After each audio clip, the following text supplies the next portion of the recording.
আজি আমাৰ বাবে এটা অত্যন্ত আনন্দৰ দিন। আমি ডিফুত যেতিয়া মেডিকেল কলেজ হৈছিলে আৰু ইয়াত সিভিল হস্পিটালখন বন্ধ হৈছিলে, তেতিয়া মই ৰাইজক কৈছিলোঁ যে আমি ইয়াত এখন কেঞ্চাৰ হস্পিটাল নিৰ্মাণ কৰিম। আজি প্ৰায় 270 crores rupees খৰচ কৰি আমি ইয়াত এখন কেঞ্চাৰ হস্পিটাল নিৰ্মাণ কৰি আজি আমি মুকলি কৰিলোঁ। ইয়াতে ৰেডিয়েশ্যন অংকলজি, সাৰ্জিকেল অংকলজি আৰু মেডিচিন অংকলজি তিনিওটা ডিচিপ্লিনতে আমাৰ চিকিৎসা কৰিব পৰা হ'ব। ইয়াত সুন্দৰ ব্যৱস্থা ৰখা হৈছে। ৰেডিয়েশ্যন থেৰাপিৰ কাৰণে লাইনেক্স মেচিনৰ পৰা আৰম্ভ কৰি MRI লৈকে সকলো সুবিধা থাকিব। আৰু আমি চেষ্টা কৰিম যে কেঞ্চাৰৰ চিকিৎসাৰ বিশেষভাৱে ফ'কাছ ৰাখি ইয়াতে এখন BSc নাৰ্ছিং ইনষ্টিটিউট এখনো একেলগে আৰম্ভ কৰাৰ বাবে চেষ্টা আমি এই বছৰতে আমি কৰিম।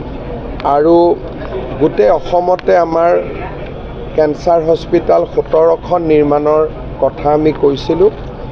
অহা 15 তাৰিখে আমি গোলাঘাট আৰু তিনিচুকীয়াৰো কেঞ্চাৰ হস্পিটাল আমি মুকলি কৰিম।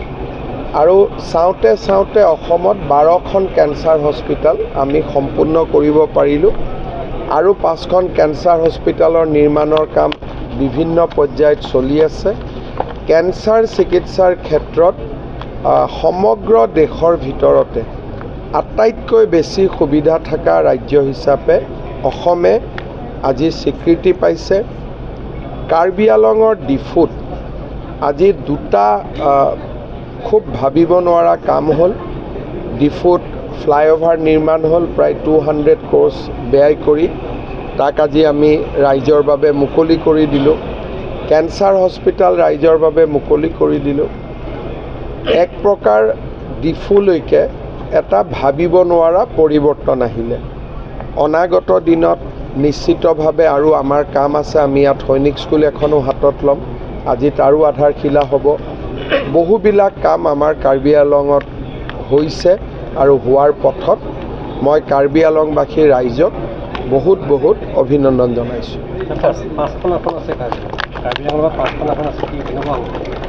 এই কামবিলাকেইতো ভোট দিব, গতিকে আৰু বেলেগ কৰি ইলেকশ্যন কেম্পেইন কৰিব নালাগে। আজিৰ পৰা যিমান মানুহে ফ্লাইঅভাৰ দি গাড়ী চলাব সকলোৱেতো গম পাব যে কোনখন চৰকাৰক ভোট দিব লাগে।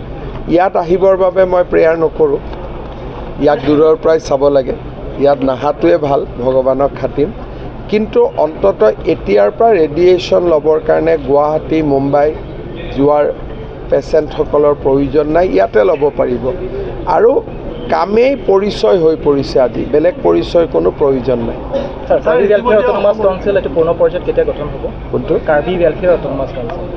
এইটো মই নটিফাই 15 তাৰিখৰ আগতে কৰি দিব খুজি আছোঁ।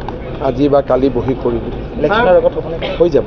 ছাৰ, অসমৰ কংগ্ৰেছে ইতিমধ্যে প্ৰথমখন লিষ্ট তেওঁলোকে প্ৰকাশ কৰিলে, কিন্তু বিজেপিয়ে এতিয়ালৈকে বিজেপিয়ে 17 তাৰিখে কাৰ্বি আংলঙত 5খন সমষ্টিত নতুন মুখ কেইখন আহিব এইটো ক'ব পৰাটো নাযায়, কিন্তু ডেফিনেটলি চিট বাঢ়িছে যেতিয়া নতুন মুখটো আহিবই।